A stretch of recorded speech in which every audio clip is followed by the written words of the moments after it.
Hopefully Rumble works. All right. I think we are live. Welcome, everybody, back to the Ish Show. It's called that for a reason because I don't know what I'm doing. Uh, I have a great guest today. This dude is a wealth of knowledge and on this subject and some other things. So I'd like to welcome the man of the hour, the Mississippi Mystic, Jules from the Great Pilled Podcast. What's up, I Stacks? had some other names written down, but I'm thinking since Oh, we're on dude. YouTube, we might want to not Oh, get into yeah. that Well, part of there's it. some names. Yeah, yeah. Subliminal calls me the handsome widget. Yeah, So yeah. I should have that went with kind of. that one. I I was think we thinking, we may do a sticker idea out of that, guys. But yeah. Hey, everybody, what's going on? I'm Jules. I am the host of the Grey Pilled Podcast. Let me break that down a little bit because I do have a lot of shows that I do or that I've done. So Grey Pilled is my show. It's my brand that I started almost 2 years ago. And it's basically, just deep dives into conspiracies, the esoteric, the mystery schools, the occult, certain things. Just there's nothing that we don't dive into, and nothing that we won't question. And we kind of do deep dive swap casts, interviews, if you want to call it interviews. And then I have a few shows that I do outside of that. So what we'll be talking about tonight, I think you said, Stacks, is I have a show called Elohim Etymology, and it's kind of what I first started off doing when I started the podcast. Basically, go through the biblical text and the other non-canonical text around that era. And me and my co-host Adrian West, who is on a hiatus right now because he is expecting a new member to his family. So congrats to Adrian. But we basically go through and look at all of these ancient deities that were worshipped in antiquity, and kind of break them down, who they were worshipped as over time. We kind of dive into the pantheons a little bit, and that all usually leads back to Sumeria with that fascinating mythology. But that's one show, and then I have, and that's with Adrian West. He is an author. He is a boxer. He is a film producer. He's great. And then I have Sound Science that I do with the Paranoid American. Shout out Thomas. Sound Science. So I'm a drummer, and I grew up. I used to be a rapper. Surprisingly enough, it's pretty funny, but we're not going to go into that. But so I have a musical background. So does Thomas, and he had me on for this show called Sound Science, where I picked 5 of my favorite stoner rock albums, and we kind of talked about them. And then I kind of just hung around. I didn't leave after that, and I became his co-host for the show. And so we do that every now and then. We had some pretty cool guests on there: Shane Cashman, Nicolas Cage's son, Weston Cage. Shouts out West. Foundering, Toad came on there. A bunch of cool people came on there. Donut. Um, and then I am part of a panel show called the Occult Rejects. It's full of a bunch of mystics and researchers and spiritualists that research the occult, that have dabbled in it in the past. And we kind of get together and we have folks on. We discuss certain topics. A few shows we've done. We did one on the Count of Saint Germain, just like this mythical, immortal, kind of like ascended master figure, whatever you want to call him. There's a lot that ties into that. Then we had somebody on to discuss the occult life of David Bowie. We had a cryptid huntress on that goes and like hunts these cryptids, but hunts them in like another realm as well. So it's crazy. It's great. Shouts out the occult ask you real reject. quick, Jules. Yeah. First, I want to say thank you very much. I really appreciate you coming on. And Thanks for having me, dude. Because me and you have been friends for some time now. Almost. I mean, since I first started. Probably a few months after that was when I was going to say, man, I've seen you I joined the skyrocket. Dangerous Retards. Yeah, exactly. I've To seen go you back. skyrocket though. You were on Tinfoil Hat. Yeah, man. Yeah, Sam is actually coming on Gray Pilled soon. I don't have a date, but he did. He messaged me back. Luckily, apparently he doesn't message many people back. You got to go through Mark usually. Mark, he books all the shows for him. But yes, Sam, I'm friends with Sam Tripoli now, and used to watch him all the time, and like all these people that I podcast with, or like it's wild, dude. But and that's the thing, like, and that's why I probably have so many shows is because I meet somebody and I'm like, hey, bro, you want to start a show? I produced for a show called Already Dead that Jose Galison and Austin Picard do. Now Jacob produces, shouts out those guys over there. Love all of them. Did that for about a year. I also do a show with Headless Giant, one of the other co-hosts of the Occult Rejects, where we do like a little series called Rustic Gods, where we talk about the rustic Greek gods in that pantheon, kind of what they represented beyond just looking at them as fallen angels. They represented archetypes, a lot of symbolic things that represented the attributes of the Grecian of that time. And then also I have a Patreon. Everybody knows, and Stax is a member I of am a that member. Patreon. I Yes, appreciate sir. you, brother. Did you get your sticker pack yet? I did actually. I went and made sure I grabbed Hell one yeah. of them. There we go. That's what I'm talking about. Dude, y'all got the last of them. I have two more. Well, I have one I'm sending to Egregore Observation. He's getting a sticker pack. But yeah, that's it for the Elohim Etymology sticker. I mean, I may print some more, may get a new logo, so I don't know. So hang hang on to that one, man. I think it's going nowhere. I have a couple of them actually, and I have like a whole wall of stickers. And I was thinking to myself, I should put it on the wall. And then I thought maybe I'll just tape it to the wall. There you go. Well, Just tape it up there. that's why I try to send multiple stickers. I this thing I just went and printed some, and all my patrons, all the people who support me, which you can by going over to patreon.com/greypilledpodcast. And we do watch parties over there, exclusive watch parties. We actually watched Twin Peaks first, second season, the Fire Walk with Me movie, and season 3, The Return. Did an analysis of the whole show throughout it, in which I will be doing episodes of analysis on the show, hopefully with Isaac Weishaupt and some other guests. But you get sticker packs, you get the link to the Discord, you get to get in certain group chats, and we do esoteric book review every Saturday. That's good. Yeah, dude. Esoteric Book Review is me, Season of the Rat, and Subliminal Messenger, as well as Nick from Occult Rejects. Um, and we basically spin a wheel. We pick a book out of a list of certain books talking about the esoteric or something,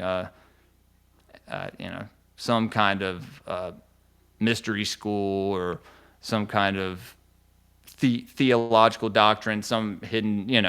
It's always real fun because half of the time we never know what we're going to get into when we start reading it. I mean, that's the cool part about it is that, you're Oh just kind yeah, of you're reading it with friends almost, and the questions from the people that are well versed in it. That's the interesting part. yeah, So dude. like, Well, go I ahead, go ahead. started kind of getting into esoteric symbolism, and and started to realize that there is more to these stories than just what they present to us. Oh, look, More wait, more that's to actually everything. a good point right there. So Yeah. this is actually my curiosity for this question is I know how much knowledge you bring to these situations, these subjects. How did I, you get I started try. with it? I mean, what was it that got you started? Like, where did you start off? It doesn't have to be a long story. I'm just curious Oh, for dude. I myself, and mean, I'm sure somebody else might be. Was it like you just found something and you ran with it, or what happened? well, I mean, I let's just say I used to party a bunch. I was wild. Well, I mean, it's not a secret. I was addicted to opiates. Me too. I'm 8 years clean. Yeah, yeah, it's very common now, man, to find people. And usually, it's weird, man. I've found a lot of people in the conspiracy community that used to be addicted to opiates. All the other people I know are dead, Yeah. Yeah, and so it's weird. It's like we all are supposed to be meeting each other or something. I'm sure you dodged death a couple Oh, times. yes. I know I did, and I think we're here for a reason. I don't believe in any kind of coincidence. I think these synchronicities happen, and they're supposed to happen, and we should recognize them. We should learn how to recognize them. So I started out by realizing, okay, so my wife showed me the Bohemian Grove video back in 2012, probably before we got married. Yeah, it was right before we had our son and we got married. Um, and I didn't really, think about it much. I kind of realized and recognized stuff along the way, especially as I got older with politics and whatnot. You know what I mean? And the Yep. culture, and when you have kids, you start to, you broaden your horizon on things, Yeah, right? you Like wanna see what their everything is futures in somebody's hands exactly. that might It's not not just necessarily be about you yours. anymore. Yeah, Yeah. it's not just about you anymore, man. And so, I started to basically. First thing I guess I realized was that there was something like weird going on in Hollywood. Like there's these people are real weird, and they're doing all this weird symbolism, and there's all these weird conspiracy theories, and so I start going down these rabbit holes, and then I go to treatment, I get clean, and basically I'm like, okay, now I'm going down these rabbit holes and I'm learning stuff and I'm remembering stuff. I'm figuring other stuff out. And at the same time, I started to get religious. I was an atheist most of my life. So I started to follow the Christ, and got religious, but not really through the church, so to say, or biblical any biblical doctrine, to be, if I'm being honest, and I think you know this, Stacks, more through the Apocrypha and the Book of Enoch, stuff like that, stories like the Epic of Gilgamesh. It kind of drew me into following Christ, and then especially when you dive down further into these topics and you look at all the relevance it has to our spirituality, and you figure out that like all the cryptid stuff is connected to this, and all like it's all part of this whole unseen realm. You know what I mean? Like, And and that's it's the almost thing, right there, but you can't see it if you're not paying attention. right? Well, that's the thing with the esoteric and the exoteric. The exoteric, like an exoskeleton, it's what you see when you just look at something, right? The esoteric is what you see when you look at it with your mind's eye, with a deeper sense of gnosis or knowledge. And a few things. You said Drew was like a normie. What's Yes. up, Drew? You What's good, going bro? on, Jules? I'm fascinated. I'm absorbing everything you're saying, man. I'm trying to hang on every word. Some of what you're Gauging saying, his like reactions. yeah, I'm here for comical reactions, but I'm loving like it. Yeah, yeah, yeah. Hollywood and like the symbolisms between those elites. Like I've been catching on to that over the last few years, and they try to play it off, but it's kind of obvious something is bubbling under the surface that if you're not in tune to, you're going to completely miss. But if you're in tune to it, it becomes more and more obvious. I've been Well, noticing it. yeah, and when you learn who Aleister Crowley is, Oh boy. like a whole like a whole another world just opens up in front of you, and you're like, holy shit, these people are Mr. Crowley. sick, dude. Yeah, man, Crowley, he's he took just basic esoteric themes, and he made it part of his Thelema religion, and subverted it. It's what all the New Age occultists did with the ancient mysticism, and so he is the most revered in Hollywood in the art, or I mean that whole industry. I guess you could say like the entertainment industry. But like all these people reference him in their artwork and their imagery, and wear him on their clothes, and quote him Let in me their hold music. on. Wait, he's What, still Drew, alive. This have is you a living person, or this is No, somebody from. you would think he was alive, dude. The way he is worshipped, yeah. as I mean, let's face it, as this God, because he's worshipped as one. Uh, he, you would think he was alive, and in some form he may. I mean, dude, if you look into certain forms of magic, these people may be able to access certain pockets or realms where they can go, their spirit can go. It may not be such a good realm, but they're pieces of shit. What do they care? Yeah. They go there and they wait out until a ritual is done here that summons them back into another body. What do you think about that? Yeah, I mean, it sounds like something out of a sci-fi movie, but Yeah, I know, a lot right? of that stuff comes from parts of reality that Dude, we may not be really fully in tune to. revelation of the method, brother. It's what they present to us in all these sci-fi movies and this fantastical, forms of entertainment that they tell us this is all fiction, this is mythology, when really they all believe this stuff is real. They want to push dinosaurs on us, but then tell us that dragons didn't exist or giants didn't exist. Like, are you Yeah, kidding me? You know? yeah, and you Hold mentioned on, real quick, Bohemian. real quick, real What's quick. up? Yeah, What's up? The What's up? revelation of the method. Uh, I'm certain Drew doesn't know what that is, meaning most of the people that might be seeing this doesn't know what that is. And that could be an important thing to help somebody draw the connection. So, I mean, I could explain it, but I think you'd probably do a better job. Yeah, well, it's really the revealing of something done behind the scenes through uh, something like a movie or some form like putting it out there to show people like, hey, this is what's going on, but most folks won't recognize it. It's only the few who can see, you know, that can recognize They're it. showing you what they're almost like a primer. They're going to show you what's capable of happening through a movie or a commercial or a TV show. And that's sort of how it's Yes, relayed to be like, this is and what we're capable of doing. it's a part of the ritual as well, you know right? what? This is making me think of The Simpsons, which supposedly has this long-standing. They predict things. They create these scenes that like eerily relate to reality that happens after the fact, whether it's Hmm. political or it's just economical or whatever it is. And it's like it's freaky because this is going on almost 30 years that they're doing this, 20 something years or whatever it is.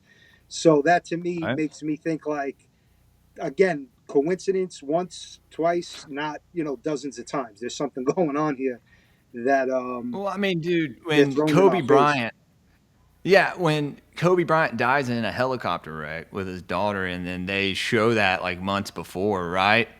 Um, him dying, like in a helicopter, there's something that they have. Maybe it's some kind of technology. Maybe one of the Simpsons creators is part of some bloodline where he's granted access to certain. I mean, you could call it magic, right? This ancient technology. I think it's ancient technology.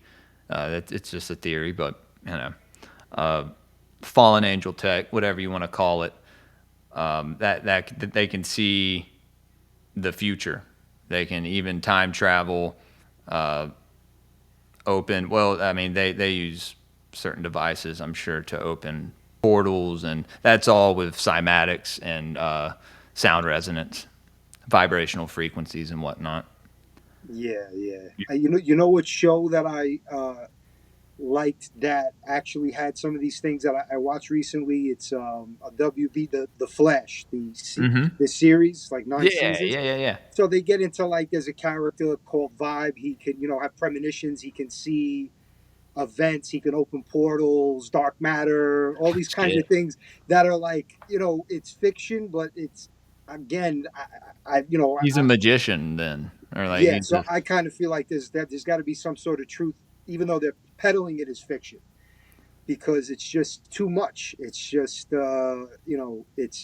it's almost too believable in the sense of how they present it, like it's not possible, but dude. it's It possible. it's easier to trick a man than convince him he's been tricked, dude. I was thinking Like, that. it's unfortunate. Think about this. I have people in my family, my immediate family, not my household, but that will not, like, just won't listen to me. Just like they know that something's up. They know that, like, they hear me about some things, but like it's just like, yo, like, do you not listen to me because I'm younger, and maybe, it's some kind of boomer thing where they just don't want to, you know, they I think can't they it's can't humble themselves to take advice from someone younger than them, or admit that, like, oh, my son was right, or, my nephew was right, or whatever. I don't know what it is. when I deal with this with my relatives, and again, I'm not, I'm a normie to the general sense, but I think it's you're in a sense you're shattering their entire belief system that they were spoon fed off of for 40, 50, 60, 70 years. So now for them to come to the realization that a lot of it was wrong or false or Yeah. completely different, it's like they can't fathom it. and So think and think they fight. they're at that age too, Yeah. where it's like, why change, right? Especially if you're living comfortably, you already got your Yeah. pension and your 401k, and you're like, dude, like, yeah, it's a struggle. But I mean, I've gotten through to my mom about a lot of things, dude. That's actually, and my mother-in-law. Um, but the more you learn about this stuff, the more you can kind of relate these things to other people, Yeah. and teach them. And this starting the podcast was a big part of that. I'd come home from work and just, talk to my wife for hours about countless bottomless pits of conspiracy theories, and God bless her. You know, I don't know what that may have done to her, just to have to sit there and listen. But I can relate, dude. I can relate. It's in part why I really wanted to try and do this is because like I I'm could happy rant you're doing this. right at my wife and she's like, I Dude, know. you And gotta like, come on. Dude, you gotta see. I didn't even know you were doing a show like this. Like, I had heard, it's and I was only like like, the fourth episode. oh, dude, yeah, you gotta. Well, you're already in the fold, so you'll. Yeah, man, we'll try to bring you on in some shows and stuff, and Drew, you too, if you're ever. I think we're about to start trying to do some kind of debate thing. I don't Yeah, know. definitely Um, down. yeah, it's something that we're all thinking about doing. Me and Rat and all the guys. But okay, so So look, here's what I'd I, like. I got off on a tangent. I, It's I fine. think when you asked me Here's something. it's fine. So here's what I'm thinking is that there just for context, you would understand this is there's a lot of terminology that gets thrown around to people that either they like when you and I would talk, I would probably understand almost everything you're saying. But Mhm. there's going to be a group of people that may watch this that they don't know, when you say certain revelation of the method, what even is an Elohim, right? So like they Right. don't know these terms to start with. There's no context, and that's where I think maybe this show we could also bring some more people into the fold by beginner level sort of explaining what some of that actually is because if you realize it would be like me trying to teach electricity to somebody that's never done it before. I'll use terminology that they're like, what do you mean? Like, so Okay. what I'm trying to think is I can break it down. yeah, Uh, so I mean, more. I was thinking like the Elohim is something that maybe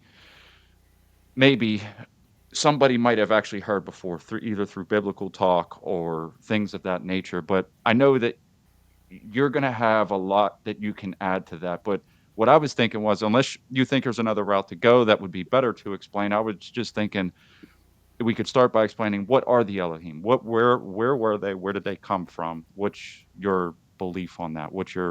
Um what's your research tell you about that? Like what even are they? Well, okay. Well, so we can start by, for most people, when I say the occult, that just means hidden. Something is occulted, it means hidden.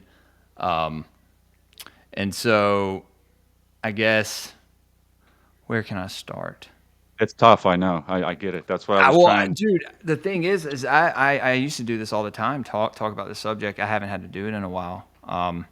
But because like I said, we quit doing the Elohim etymology because Adrian got caught up. I'm trying to start doing them again. By the way, guys, those go on Patreon as well for the first week or so before I drop them to the public. So there's a lot of perks to Patreon.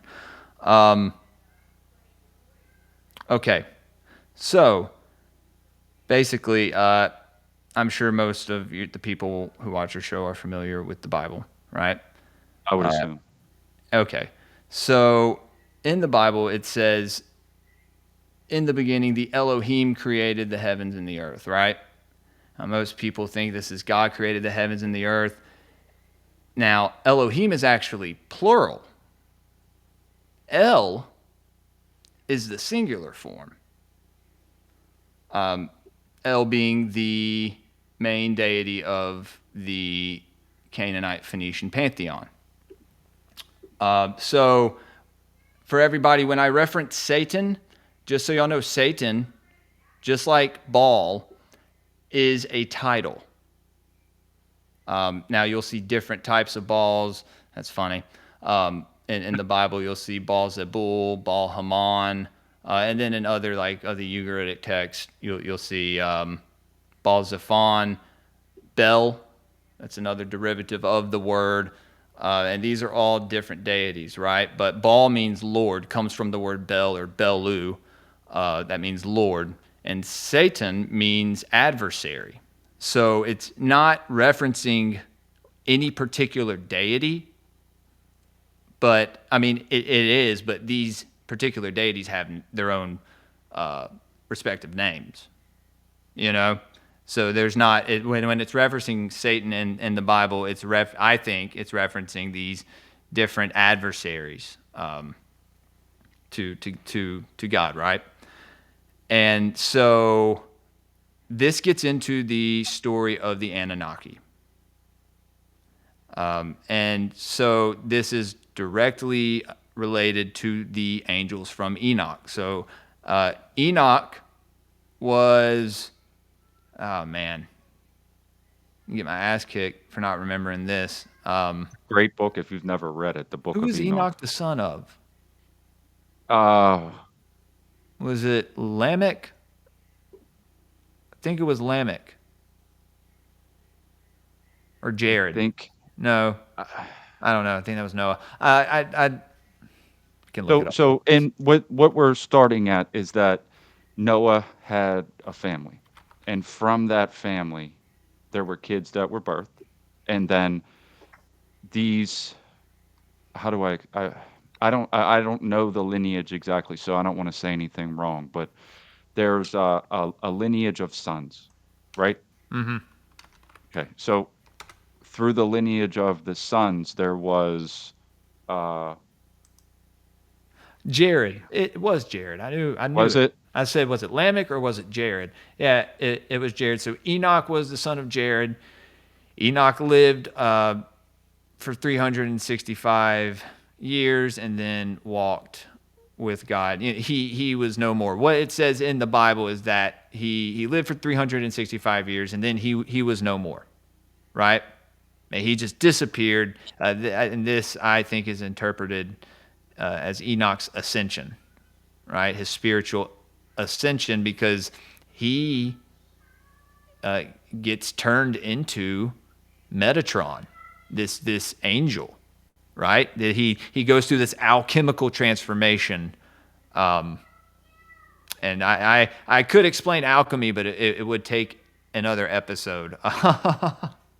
I'm sure people are familiar with chemistry. Alchemy is just the changing of base metals to gold, but you can also, there's spiritual alchemy of transmuting dark energy to light, a lot of which is a Kabbalistic thought. But anyway, I digress. So in the days of Enoch, there were these angels. Angel means a messenger, right? In Greece, it was first translated from the Septuagint, right? So these were these messengers from the Creator, and even the Anunnaki, who were those who fell from heaven to earth, in those stories, they refer to a creator of all as well. So there is this creator God that sent these messengers to Earth to guide humans in some way, and they end up basically taking advantage of the situation and interfering. And that is the story of the fall of these sons of God. Where it's actually, well, the Sons of Light, right? It's actually where the Freemasons get their name, Frey Masin, meaning son well, Frey meaning light, and then Masin, Mason, Sons of Light. And so, This is the definitions of things that I think a lot of people don't hear. If you get what I'm saying, like, Yeah, so I've if you never say heard that. Freemason to somebody, they're thinking they're talking about bricklayers. So that's Yeah, sort of like the important well, yeah, context of some of this. the yeah, the bricklayers of Solomon's temple. Yeah, Um, yeah. okay, so we're in the days of Enoch. This is before Noah, right?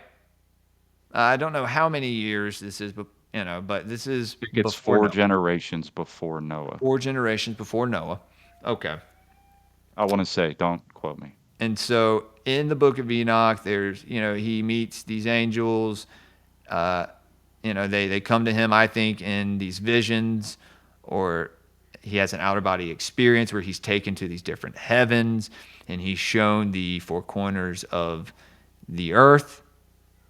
You get that four corners of the earth, right? Yeah. I'm not a flat earther by any means, but I'm an I don't know her. I mean, dude, look, maybe flat and hollow. We don't know. I don't. I mean, that's the honest truth. We were just talking about this on the last show, is that I don't know. And the people that say that it's round, um, I know are liars on some level because it comes from the government. Um, so I just treat it as I would if it was just some person on the street that I knew was a bold-faced liar. I can't trust you. That doesn't mean that they're Right. right or that they're wrong. It just means that I don't believe you. And from what I can see, it doesn't look like we're spinning at all. Um, but that's a subject for another time. But I mean, that's my point, is that there's a lot of references to old text that says a lot of stuff that people don't quite. This is why I thought this might be important, and I understand it's a lot to ask to Right. can, uh, try to shrink down and conceptualize these huge topics.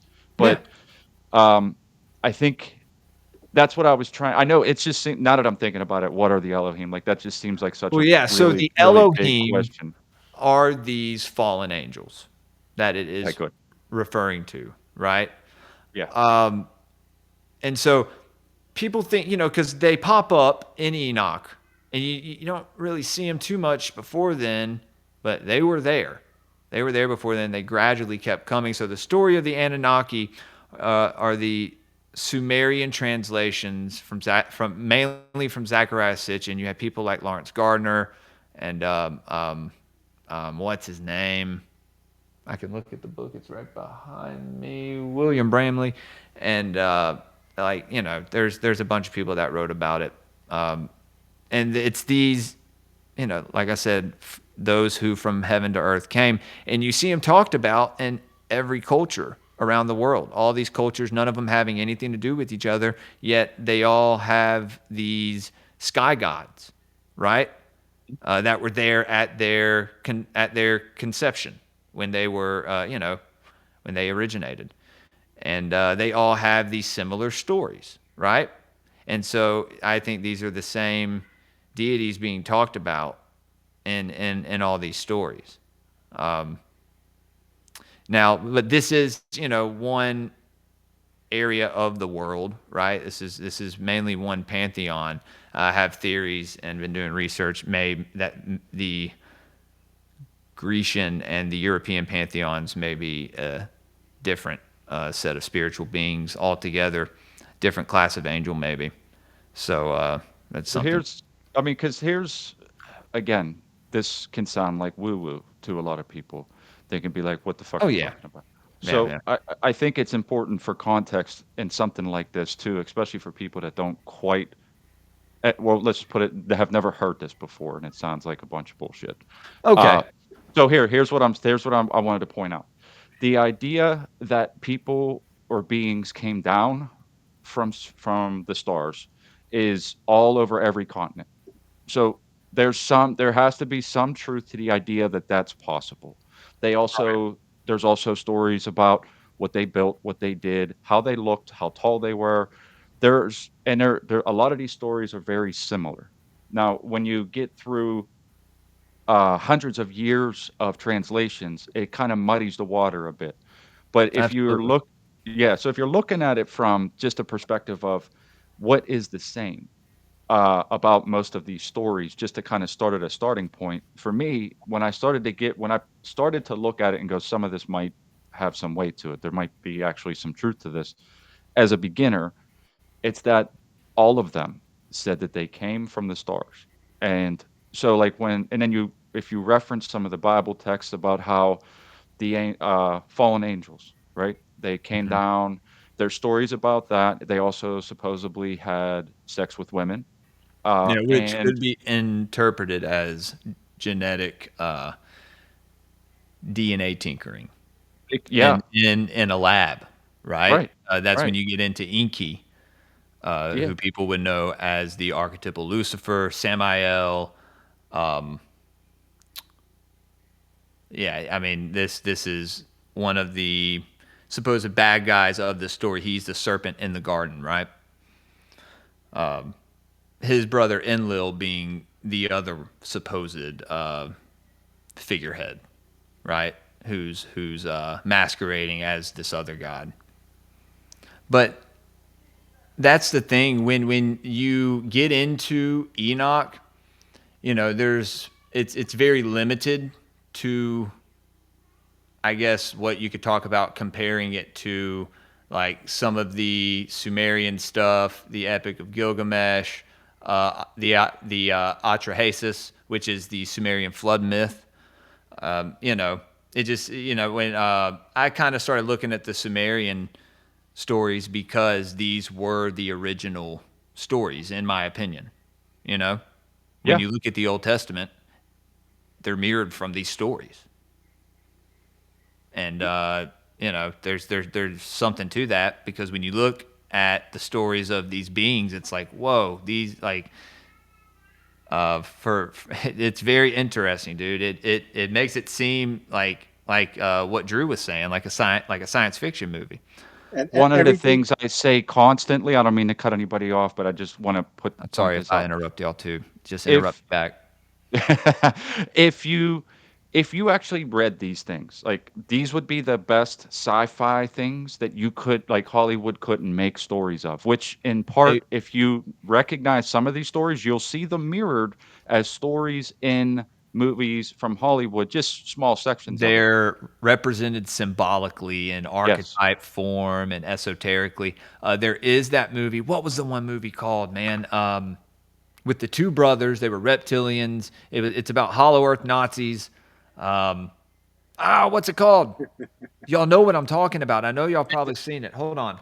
I don't know the name, but I do remember vaguely the movie. I know what you're talking about. I do not remember Hollow the Earth name though. Nazi movie. It sounds like a great Iron story. Sky. Iron Sky, The Coming Okay. Race. Okay. Iron Sky. There's these two brothers, and one of them is supposedly like Hitler, and the other one's like the president, I think, or somebody. Uh, and dude, like this is in Lil Inky, right? And so you see those two archetypes as well in all these stories. And I was thinking of, and it's really there's no limit to the movies, even like the Transformer movies, where these beings come down from the sky. They take technology from them, which gives us what we know is like our cell phones, and like Yeah, it's metaphorical, but it's all related to the same kind of every culture from different parts of the planet all have a version of these beings coming from the and we have stars. to allow these beings to live in order for us to receive this knowledge or this technology. We have to allow them to have what they want, right? Yes, Whatever Standing. that Drew is. is plugging in right now. I can Yeah, hear it. I dude, can see it. Drew's He's cooking, bro. plugging in right now.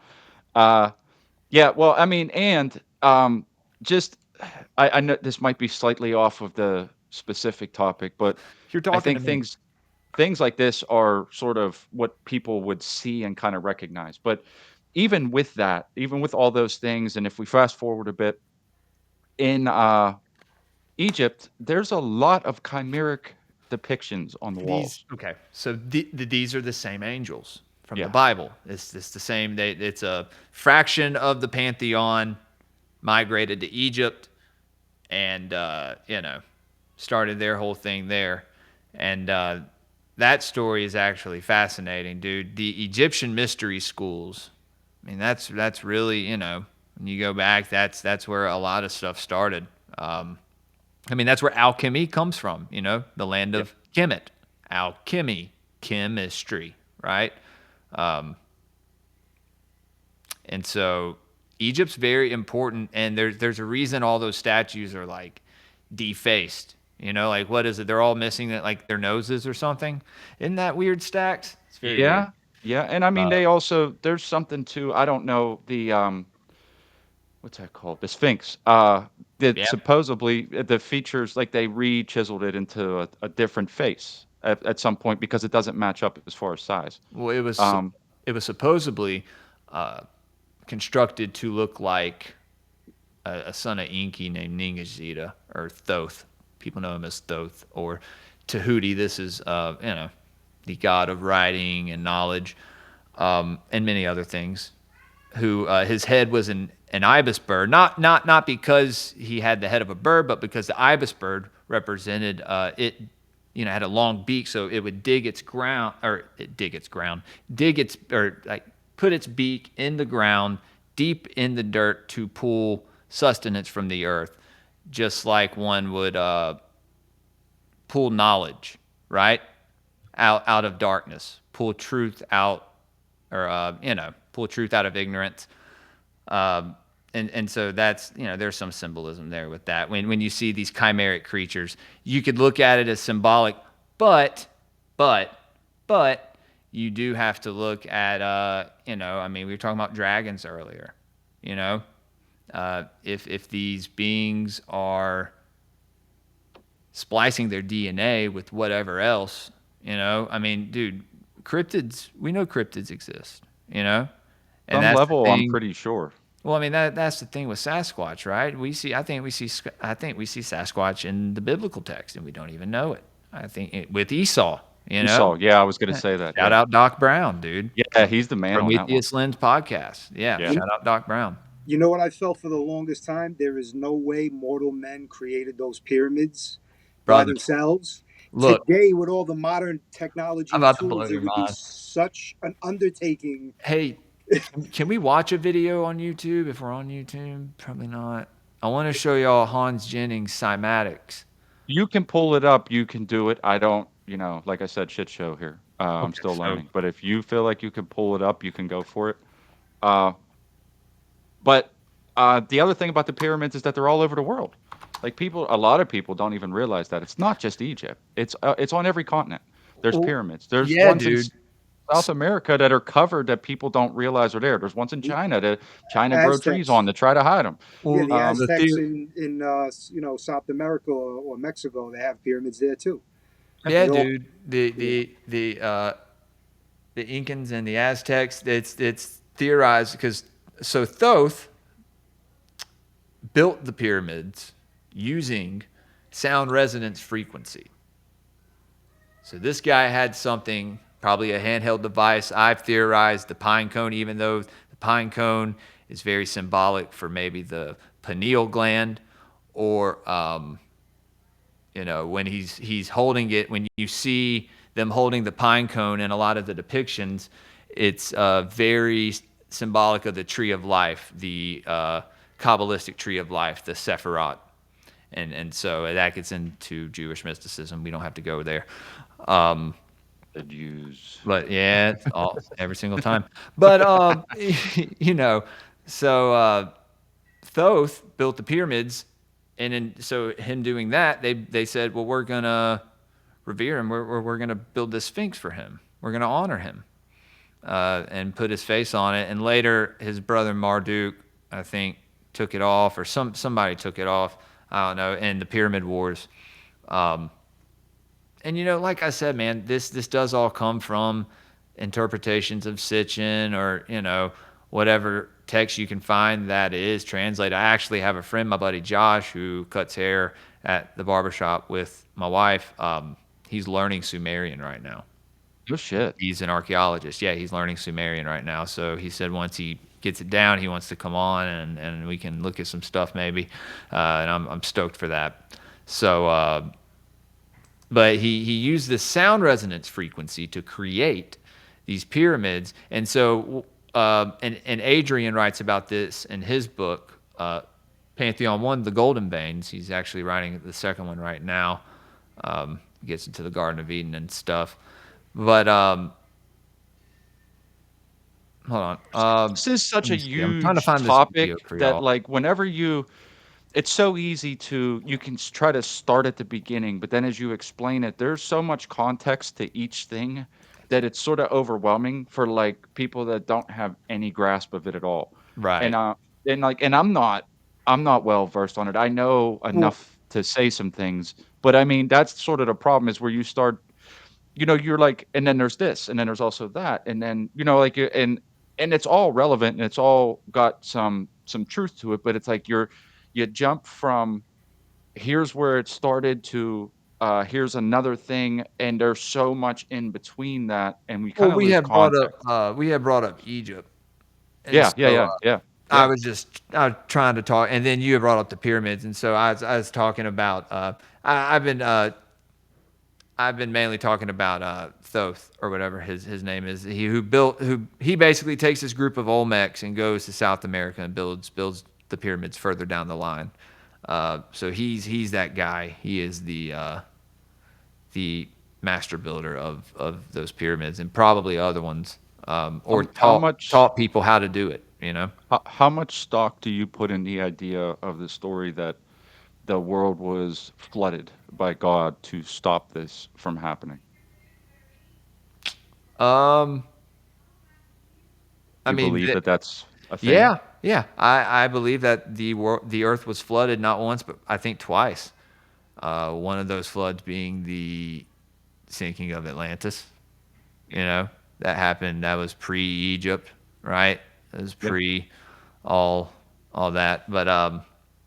But definitely, dude. Now, I mean, that's what I was talking about with all these different cultures and civilizations having these same stories about these sky gods. They have the same stories about this flood myth. I got a question for you, Jules. Yeah, man. What do you think, or what's your take? Because we're talking about pyramids, and I was over here thinking about like the movie X-Men Apocalypse, where it's these four horsemen and all these powers. But I'm also thinking about the pyramids on our currency in this country, where we have no pyramids.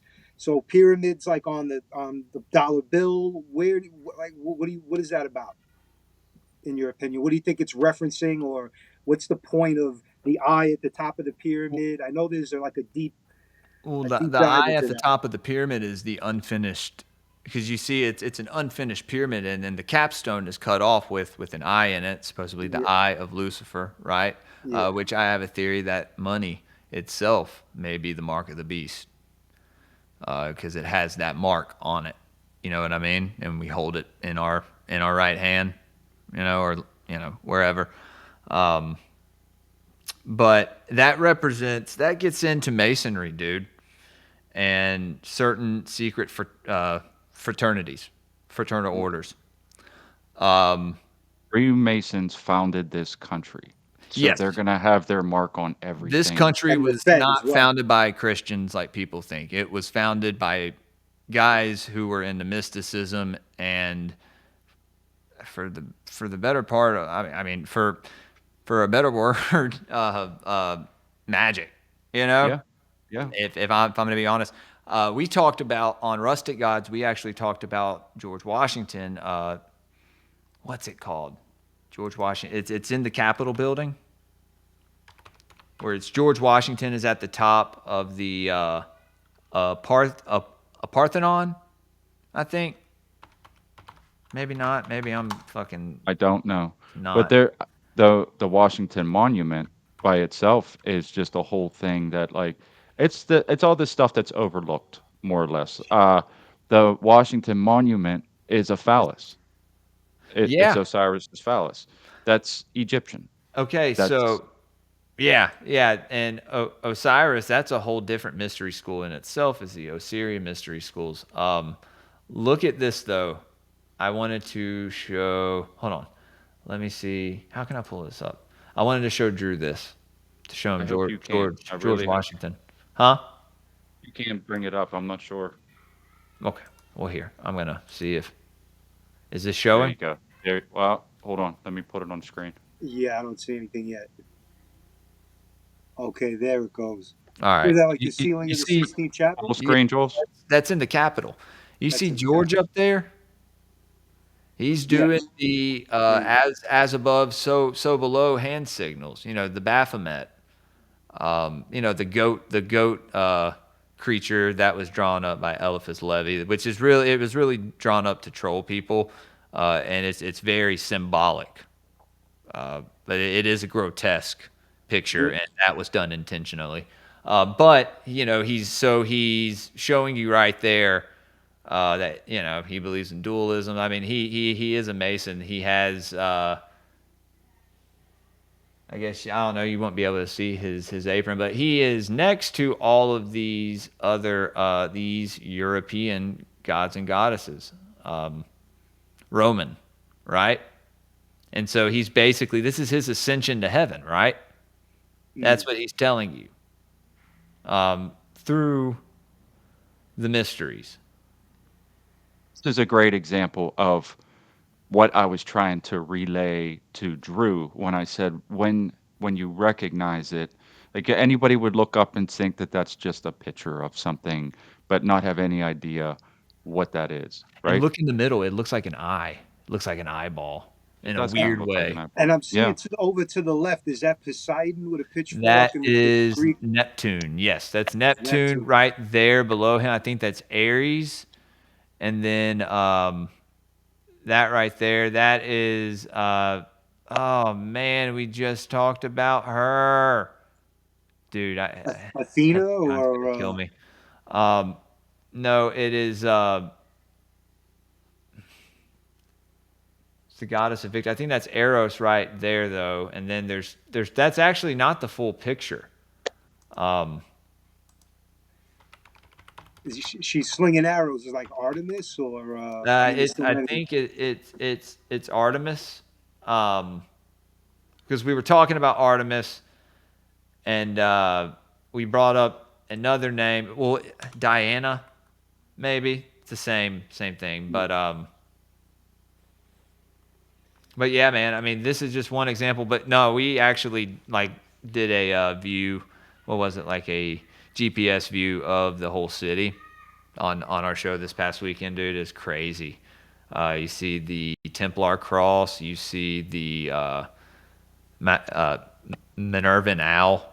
You know, the owl of Minerva. And then, you know, you see the pentagram, you see the hexagram of Solomon. Yeah, but yeah, dude, no, total phallus, though, definitely. Somebody told me that the aerial view of the Pentagon, if you look at it from a certain angle, it's built in as some sort of symbolism. I don't recall what or for what purpose, but I remember hearing that as well. That a lot of those structures are built. Then when you look at them from like an aerial view, they represent something.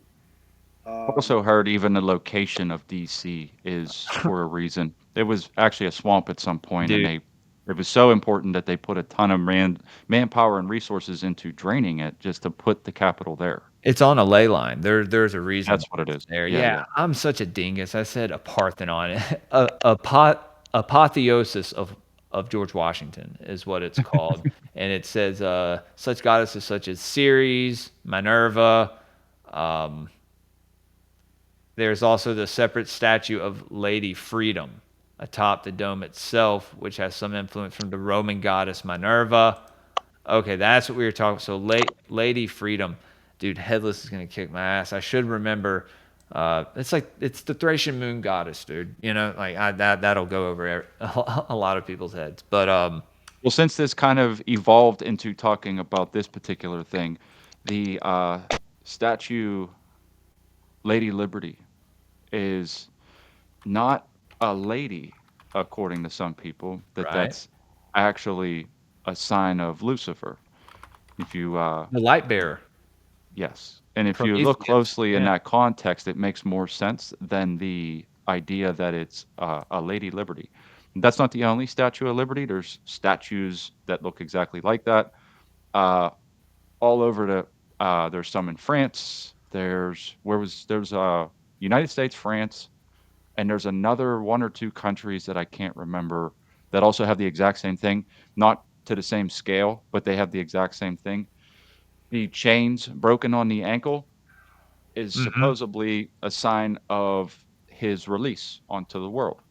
Uh, Wow. there's a lot of other things too that's attached to it if you actually look into it. But I mean, what this kind of draws is a bigger picture of the symbolism of the beliefs that Jules is talking about that has been passed down since the before the Bible.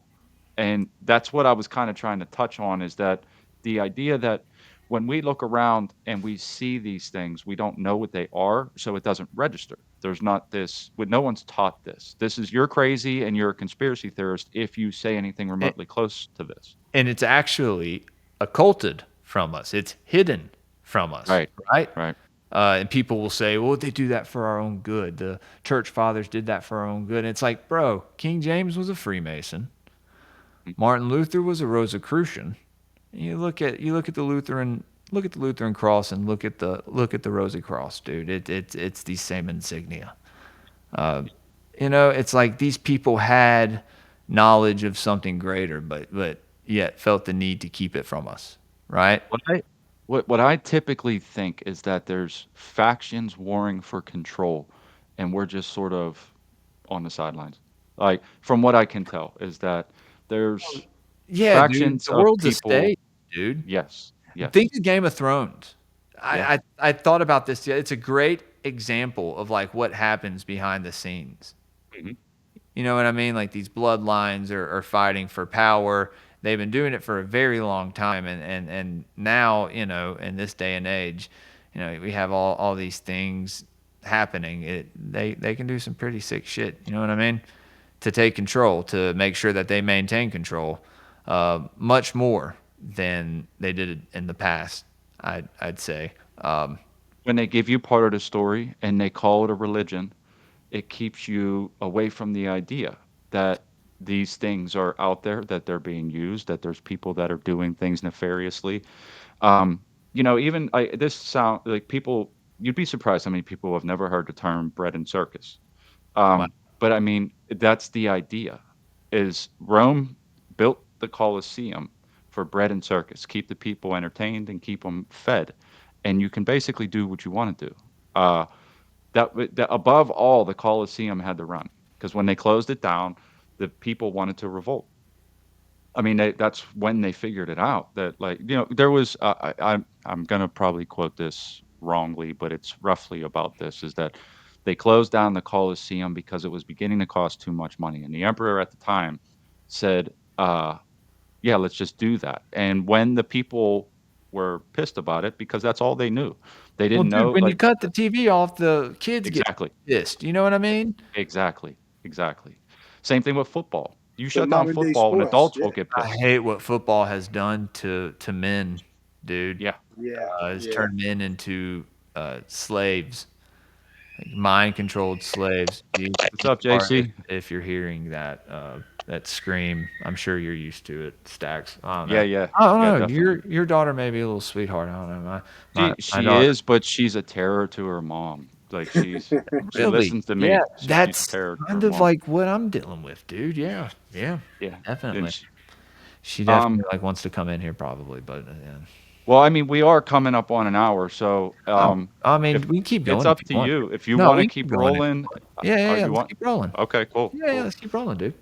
Um, well, I mean, what I was trying to get at is that, see, like this is sort of a introduction, and I'm sure anybody that's been paying attention this long can I can tell. come back on however many times you need me to. We could do different like episodes on whatever you want to talk about. Dude, yeah. Let me know. Don't threaten me with a good time. Hey, bro. I mean, because I honestly, I look at you, Jules, as sort of a, uh, like I know some of this stuff, but I know that if there's something that we're going over, that you're going to kind of be able to nail it down, if that makes any sense. Because I can say bread and circuses, and people have never heard of that. You have, some people have. I could say a lot of different phrases and meanings. I can talk about Elohim and Nephilim, and there, it goes in one ear and out the other to people that don't quite have the context. And for me, what I'm thinking is that if some people at least get their foot in the door and say, "Wait, I kind of see what that is," maybe we can educate in some way. I don't know. I mean, if you turn on one of the podcasts where you guys are going, if you don't have any idea about anything at all, you're not going to be able to follow along. You're not going to be able to pay attention. So my thought was is to just cursory level, and Drew being a good barometer for it. How much can he follow along? And I'm thinking that he is. I'm thinking that at least for That's that aspect of it, that's it could good. be. And that'd be good for me, to be honest with you, because I need to learn how to do stuff like that, to be able to go on a show and explain something without going to 50 different things. Um, it's just I find so many things are connected. And so I just will start just like, well, then that means this and this. Like I think I was talking about ball earlier. I was going to go into something on that when I was explaining how a lot of these names were titles and how Lucifer even is used in the Bible to reference a king who basically fell from grace. Lucifer was never a deity. A lot of people don't understand that. It was worshipped as Venus, the morning star. So in Rome, they would worship the masculine version of Lucifer is Mars. Mars. Yeah. Yeah, and so I mean, dude, people have created this egregore, which is a thought form, right? It's a thought form that someone can create, mostly from I'd say collective consciousness. Yeah. Tulpa. A tulpa. That's one thing. That's something that we talked about, dude. The tulpa would be a meditative, intentional thought form. Something you try to create, like a best friend, like an imaginary friend. I wouldn't say to do it, So because like if you put your mind to something, it can actually be a thing. if you spend enough time meditating on that, absolutely, I believe so, and I've heard stories of it as well, um, dude. But the thing with tulpas, if you don't destroy the tulpa quickly, or I mean that's when it comes to like the occult sciences and stuff. Like it's so risky, dude. It's such a slippery slope. To research, it's one thing, right? Like I research it to be able to call out the stuff and to be able to tell people like how to recognize it, not let their kids be brainwashed, and not let themselves be brainwashed, because it's pretty easy to get brainwashed under, like you have to deprogram yourself from a lot. And once you do, you see the bigger picture. But the tulpa, man, that's one of many different types of thought forms. Thought forms actually have their whole like supernatural categories, like well, thought forms and things created out of thought forms, or just um, you know, Is I are guess you you could. is that tying into the whole kind of speak your reality into existence, where people say if you focus on it, like whether it's a job or Yes. some type of opportunity, you kind of will it into existence? Is this the same thing, or kind of? This is the same thing. Yes, yes. This is the same thing. And egregore is more of an idea of something manifesting. Um, for instance, the red devil drawn up by the church to represent Satan would now exist, maybe in another realm, maybe here physically, as an egregore. Or I guess yeah, because, and I say this a lot because it's true, fear is the strongest emotion. And if Yes. if a lot of people fear something, and if you don't understand something and it's scary looking, you'll fear it, right? That's Yes. the thing with a lot of this stuff is they don't want people to look into it to understand it so they don't fear it, right? Mm, I mean, just yeah. look at how they motivate a populace, right? Like, look how they motivate an entire planet. Look at COVID. Like, how did they motivate the There's still entire people planet wearing to masks, vaccine? They Stack. scared you. They scared Still you into people wearing compliance. masks. I know, it's crazy. I In a see them car all the driving time. by themselves with nobody Fucking else in the car. wild. I'm like, I dude, know. Yeah. I want to say something, but I don't want to be a dick. Like this person may be slow or they just like I don't know. I get like there's some people if they work in a restaurant or something, if they're sick, they'll wear a mask now. Just like I kind of get it, but at the same time, it's like I don't know, man. It's like that sucks that that was implemented and now it's just a new norm. Yeah. It really is because some of these people don't want to show their face. They're more But comfortable I just think that's actually I was gonna say that I think it's actually part of it. There's something in the psyche that those people enjoyed about that, and so they kept it along with the fear, and then, it draws on a political line as well where, like, "I'm not them, I'm this if I'm wearing the mask." There's I think that the mask thing itself is fascinating because it's so many different facets come together to make this person do this thing that still does it with a sense of pride in a way what where, like, what's I'm crazy. I'm the smart one, look at me, I'm still Yeah. doing it. Yeah. And what's crazy, dude, is like the studies came out that people wearing masks like would have breathing problems. Like Yeah, your Cotton shit's lung. gonna be Yeah. all like, Yeah. and just because of the source that it came from, they don't want to listen to it. right. Or it's like with the Tylenol stuff, you know? Yeah, Like Trump says, don't take Tylenol. All these pregnant women are taking Tylenol and having miscarriages. fascinating. It really It's is. like you just sacrificed your baby. Yeah, That's a sacrifice. mhm, That is a modern day form of sacrifice, as well as transing your child, and mutilating abortion. them, and abortion. Yes, these are you know. Now I think Plan B pills are great. You know, if you have sex in the morning after, whatever. But I don't really agree with when the baby starts to grow. I just I don't agree with it from the smallest. After having kids, it's like you want to have that kid. You know, Yes, Yeah. a Yeah. and the ramifications of it, people haven't even really seen it yet. It's just starting that people can like, I wanna say I just seen this number, and I could be wrong, but it's something like the high 30 percentile, 37% or something like that of yeah. Gen X was aborted. Ah, Those are kids that, they don't exist, they're not people in the world anymore. They can't be people in the world. Guess dude, what else they can't do? They can't be the ones that take the place of the generation prior. That's my a big fucking my problem. my aunt, God bless her heart, she was on drugs and she still drinks a bunch. Love you, Aunt Tanya. I know you don't watch my show, or well, she's definitely not watching your show, but um, uh, dude, she had like 11 abortions, Yes. and those are 11 cousins of mine Wow. that I'll never meet. You were just mentioning about women taking Tylenol and destroying their unborn children. I hate to say it, like, Lord forgive me for saying it, but a person, woman, man, who would do that to try to make a point, I feel like they should not be having. These are not the people who should be recreating, procreating, and raising more brainwashed people that we have to contend with. Your kids are going to have to contend with when they're in their 20s and 30s and 40s.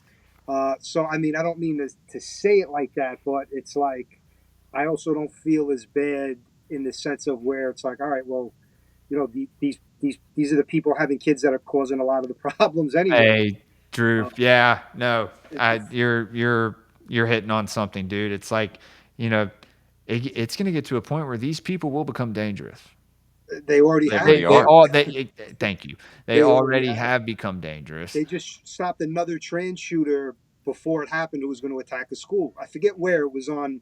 Gun Owners of America on Facebook posted it, but it was another thing where, whatever kind of medication they were on, having they found a manifesto, and they talked to somebody, Dude, a neighbor, a kid, and they were these able to these stop it. shooters are Drew, what if I was to tell you that every serial killer every school shooter was a government funded operation.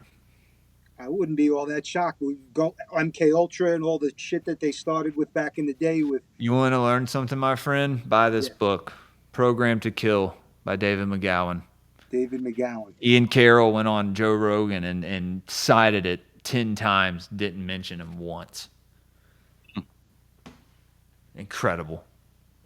Sorry. I mean, there's Anyway, no, there's but definitely something to that. I mean, and I again, that's I think the practices that.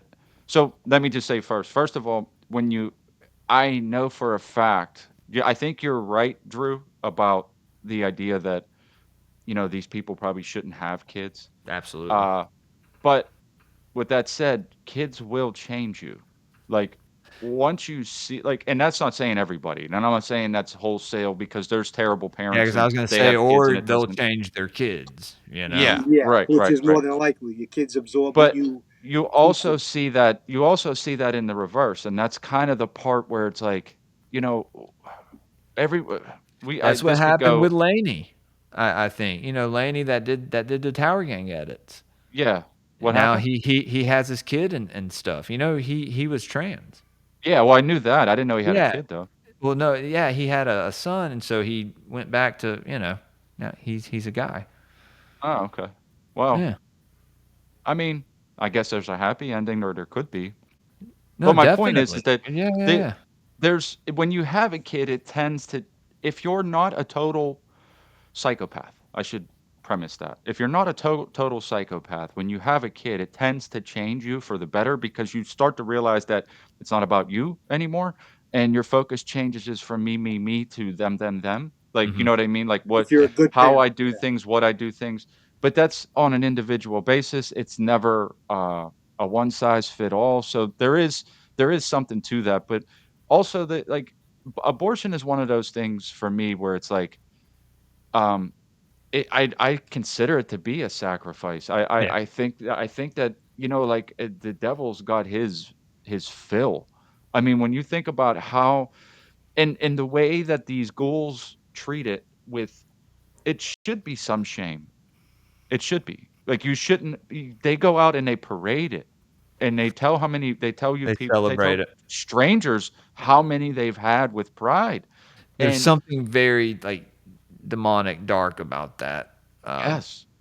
yeah, see people be cavalier about it, and it's like nonchalant, like, oh yeah, I had an abortion with this ex, and then again with another ex, and it's to not even feel the extent of what it is that you did. It just adds to it. Like, all right, if it happened, it happened, but to be like the lack of remorse because they don't see it as Yeah. sacrificing a life. That is kind of where Well, they don't look at it as a life, right? You yeah. know? And some of these people are living in their absolute lowest nature so much Would you to say that where, they were being affected by a negative entity? oh, dude, they're opened up. Like, dude, I mean, I don't know how many could possibly attack someone who is on a frequency that low. Like I said, they are uh, living out of their lowest nature of their self, right? And in doing so, they are separating themselves from their connection to what you would call God or source, right? Their spirit. That, Yeah. like, what they are doing is affecting them spiritually. It is closing them off. And, like, I don't know, do you get to a certain point where you in turn lose your soul? And I say that because I've talked a lot on the esoteric book review. We've talked about how the soul, when viewed in the spiritual realm, is it looks like a flame. It's a flame, right? And some people have certain color flames, but you know, people. I mean, that flame can go out. So I've heard, if people live in their lowest nature long enough without coming back up to, So I've never quite heard that description, but I guess I could say that there's no way that I would know, although it could make sense. But the working theory that I kind of have, because I've seen this, and we talked a little bit about this before about, being addicted to things. Yeah. I'm at this point, just from my experience that I've lived through, is that when you're on a low vibrational level, it tends to attract low vibrational things to you. So like, Yeah. the more that you're down, the more things that are down there tend to come to you, and you're kind of manipulated in that way. And I think it works on the reverse as well, where when you're working on a higher you level, when you you're not attract down there. you attract positive spirits or Yes. Yeah. positive entities because we know that there are entities in in unseen realms regardless, right? Yeah. Um, Yeah. and so, What eh, I mean, do you chalk it all up to angels and demons? No, not necessarily Me in either, that. Stacks. Me I either. I Me I either. because I just don't know, but I That's what I when you try get to into the Greek gods and stuff, dude. From what I've learned from my co-host Headless is that there's like these spirits that are neutral, and it's how they approach you, how your perception of them is. That's how they manifest to you. so the Like way I nature the spirits and the way stuff. I kind of visualize it, and I'm more than willing. I'd like to hear your input on it, but Absolutely. the way I kind of visualize it is that if I was gonna guess off just what I think I know, which I don't know anything because I'm a retard, but Me either. if I was to guess, I would say that there's sort of a dimension parallel to this, that these things can kind of see you through a veil, um, and they can kind of pick up on this vibration. So, like, they can see the vibration through the veil, and that vibration can attract certain things or not attract certain things for whatever that is. If you want to, and that, I mean, I use the term entities because I really don't have any other way to describe it.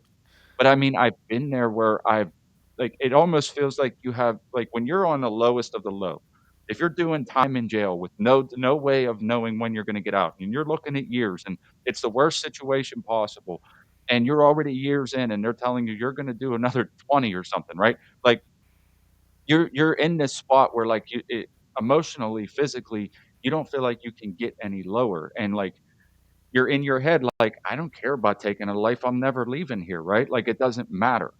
Uh, that type of energy will attract things, like, if you've ever been to a jail, you can feel Dude. it. You can feel it. Like, What the fuck, there's no Stacks? mistaking what's happening there. I was just thinking about the last time I was in jail. I was going to tell you. That's weird that you even brought it up, dude. Last time I was in jail, in a holding cell or whatever, by myself, I left something there. I shed something dark when I was there. You know what I mean? Like I didn't feel as heavy when I left because I fell to my knees in there and just like, yes, dude, it was a pretty crazy experience to be honest with you. The guards must that were either laughing or in shock and awe, to be honest with you. But that was forever ago. Um, but yeah, dude, no, that experience in there. I mean, just think about it, and that goes back to what I was talking about with thought forms. People can manifest these thought forms through this energy that they carry. You know what I mean? So if you vibrate at a low frequency, whatever you want to say, you carry negative energy, you may, manifest something negative, right? What happens in a jail, especially if someone dies in there, and they lived on a low frequency for most of their life, they're going to be stuck probably in that jail. Their residual energy is going to be there. You know what I mean? Unless somebody goes in there and how I don't know how it works in the Well, spiritual realm, but you I mean, somehow, just Like think give about the it think space an about it like exorcism this. or something. yeah, they go in there and help it find It's released. they free it. Yeah, yeah, Yeah. yeah. I mean, it's on you, I think, anyway, where like it's up to you whether or not these things are there to stay or not. Just my opinion is that because like Absolutely. I've lived through it. If you choose to stay in that if you choose to stay in that low vibration, then that's where all these things are going to reside. You could be in that low vibrational area and be happy, be whatever. But I mean, when you get to a jail, it's animalistic on a level that a lot of people don't understand unless you've done a lot of time. They will a candy bar will get you killed. They don't your life is meaningless in there, and it's not a joke. And Yeah. if you're not able to take care of yourself, not only you're a victim, you're you're gonna be sold for candy bars. Like just for the context of it is that this is not it's 60 cents, a dollar, something like that. They will take your life for that because it's not about the value of that. It's about what happens in there and how things go. It's super animalistic. So like I don't know. It might sound a little far fetched to some people that haven't experienced, or maybe they were just sort of like in a jail for a couple days, like in a holding cell. But like when you Yeah. get in the Gen Pop in a serious place, it is as serious as you can think it can be. And the moment that that place recognizes you as a potential whatever, and I mean, I'm trying to keep it a little bit PC, you know what I mean? But like Yeah. they're sizing you up the second you walk in the door, and you're either gonna fight or something else, right? Yeah. So, and again, I'm trying to keep it PC because I don't want to Well, be yeah, real no, I vulgar, mean, but I'm dude, sure you get what I'm saying. I was in the, I've been in the holding cell. I've been in, you know, the cell block, which is that, in Jackson, Mississippi, is a Holy fuck, yeah, hellscape. Yeah, yeah. man. I went in there, knew two. The last time that I was there, knew two of the black guys, and didn't have any problems. You want me So to tell you there a weren't quick any story? white guys in there. So I You mean, like, what was I to do? One of the want, guys knew me from the restaurant that I worked at. He lived in the hood over there where they would, here, listen to this. I don't know why, but I feel like I should share this. And oh, we're please do. we're we're going a little bit late, but whatever. Well, since we're Whatever, on dude. this topic, I think it's so when I was 18 years old, I had just turned 18. They wanted me to pay a fine for like drinking in the park or something. And it's hard for me to relay this type of scenario to people that most people just won't get it. I bring this up in a way because there's possibly in my near future a really big, exciting opportunity in the reverse of this. And I wish I could say more, but I just can't. But I grew up so rough in the neighborhood that like, and I know there's a lot of people that can relate to being poor and like living, don't know if the lights are going to be on, don't know if there's going to be food in the fridge, not see your parents for maybe weeks on end, right? um, Nobody actually cares. Like I was raised Right. Right. by the streets, dude. And this is not. It seems like whenever I tell anything like this, it's almost like a pissing match with some people. Where, oh yeah, I know what you mean. You don't. You don't know what I mean. So when I was young, I came up from maybe 12. Dude, we had a stolen car ring when I was 12 years old. We were selling stolen cars like New Jack City. Uh, And I worked we didn't get caught for a lot of it. We'd go in and out like, it'd be dumb. You were a young kid, so really didn't bang you back then like they do like they would now. But when I turned 18, I had just turned 18 and the cops knew us and, selling drugs, fighting in gangs. You think people knew who you were when you got in there and that's helpful. The reason why I'm telling this story is because I looked at a judge and he said, "You pay $300, you're going to jail." And I was like, "I'm never paying that $300." I looked at him right in the courtroom, like, and everybody around him was like, "I'm never paying that $300 because I just didn't care." I cannot stress this enough that when people say the words, "I don't care," they don't mean it like the way that it was for me back then. Did not care. Like, I didn't, you could do whatever. I don't care. Like, that's where it was at. I didn't care if I lived or died. I didn't care who got hurt. I didn't care whatever. Whatever. It didn't matter. There was no focus. I didn't care about tomorrow. Nothing. Nothing at all. and they sent me to jail that day for 90 days. That was that was the beginning of me never being afraid of jail, because when I got to the jail as a sentenced younger dude, I walked onto the pod and I knew two-thirds of the pod. The first time I ever did cocaine was in a jail. All we did while we were there was party. That was it. Uh, it was nothing. I made, you got to imagine it's 90 days back in 1990, 91, something like that. I left the jail with almost $900. My buddy's mom come to pick me up and she said, "All right, you ready to go?" And I was like, "No, I got to pick up. You get a check if you have money on your books." I had cash, and you got money on your books from people. We were selling everything you can imagine. Anything that we could get, we could sell. And I put myself in a position where I could get them smuggled in. Yeah. Um, I was saying this because, like, people don't really understand what it's like in there. The fear kind of keeps them away. But like when there's nothing to be afraid of and you don't care, uh, it changes the whole game. It just becomes part of life. You just This is just something I'm gonna have to do from time to time because I'm gonna keep doing what I'm always doing. Um, it's the strangest thing now to look back and see that. It's one of the most frightening things now that I can imagine from myself because I can't imagine it now. That's the weirdest part. Yeah. As invested as I Well, was you're in not all the that same back then, person. not at all. Yeah, And I man. bring a lot of that up because when we were talking about like the low vibrational thing, when I decided, there's a longer story. I'll spare you, but when I decided that I wasn't going to do that anymore, that low vibrational shit sort of drifted away as I began to make. It was just day by day, decision by decision. Stop doing this. I'm not going to do that. What's the next right thing to do? I'm sure you've heard that before.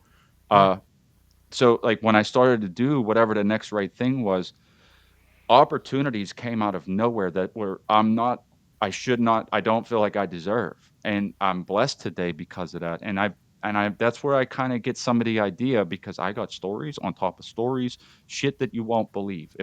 The problem with me telling stories is that when I do, if I tell the same person a couple of stories, they think I'm just making it up now because it's sort of like not all this happened, right? I have Um, that problem where there's a couple stories or there's stuff that happens in your life that seems like it's a movie or something, and people, you know, yeah, they um, just no, yeah, he's yeah, lying. He's making it up. He's fabricating some parts of it, whatever, you know. right. The main part of me saying all that is because this is where I get some of this belief that like if you are on a low vibrational level, you will attract negative things. The more good you do, the the more you'll attract a higher vibrational type of thing, and things will start to And happen. people, you Yeah, know, exactly, exactly. yeah, yeah, Yeah. people as well. You got to let go of those negative ass people, dude. Even people that you want to like help, it hurts, but if they can't help themselves, unless it's someone like I said, like your close family, but even that gets to a point. Like with my aunt, like she uh, smoked crack for 30 years, you know, Mhm. and she lives in Tennessee. Uh, you know, she now has like lupus and like all this shit. Dude, just could die at any time, and I hate it. She won't quit drinking. You know, she just It won't, even though it's killing her. Such a waste. It really Yeah, is. man, I love her, and I told her, I miss the aunt that I grew up with, and I want my kids to know you as that. But I won't let my daughter meet her if she's been drinking. I just I can't. My son doesn't care. Doesn't matter. He's already met her, and she, dude. I have some crazy shit that I could talk about. My fucking family, dude. Oh my god. Um, Well, Jackson, Mississippi, I'm dude, sure. I I'm sure. well, I was a, and I guess we're about to wrap up here soon, so I'll just. I was a kid, a white kid who went to an all black school. Uh, I was a rapper at one point. That was when I was older. But like I was in a gang. I sold drugs in high school. But I played drums in a punk rock band. So like I wasn't like a retarded wigger. I was retarded, but I was like I don't know. I was kind of an anomaly. You were cultured. Yeah, man. Well, not even a punk rock band. I played drums in a hardcore band, so it was like more of a like niche genre and like DIY scene. It's where I met my wife when we were 12. And like she went through her fucking she went through her shit with me when she was an addict. That's almost like 15 years ago now, maybe. Yeah, I'd say close to that. Well, no, about 13 is because our son will be 13 this next year. But and so, dude, like I went to jail for the first time when I went to jail back to back in two separate counties, right next to each other for two different uh, drugs that I sold when I was 17. I was indicted for one when I was 18, and the second one when I moved back from school to come back and be on pretrial for that one. I moved back and they hit me in the other county with this one. And I was on probation for 3 years on that one. So pretrial probation for about 4 to 5 years. I think like 4.5 years, in which I ended up paying over like $15,000 to the district attorney's office. You know what I mean? Because that's all Yeah. they care about is the money, dude. Oh, trust me, it's what I'm shortly. I'm telling you, with God's blessing, I can explain in great. I actually think I might do like a whole journey series about it, but Dude, definitely. I get it, dude. I get it. I Yeah, mean, and then that. like just kept getting in trouble. Like I had my son, and I kind of got my shit together, but not all the way. I was working in restaurants and still selling drugs and just I fucking mean, up, doing real quick, opiates, and then that I led seen to a question from it was like from 15 minutes ago. What does gray pilled mean? oh man. Okay, man. So gray pilled, it was just how I was feeling at the time, to be honest with you. I wasn't really black pilled. I wasn't too much white pilled. And, there's like the blue pill, red. I hate how we have to refer to it as pills, but, it's just a figure of speech. But, um, the gray pill is basically having a little bit of hope in a world of chaos, in a world of darkness, right? Or not, I don't want to say hope. Hope's such a cliche word, but Optimism. yeah, man, some form of like perseverance. You know what I mean? A longing to do better and thrive. And I mean, I think that's been taken from us. You know what I mean?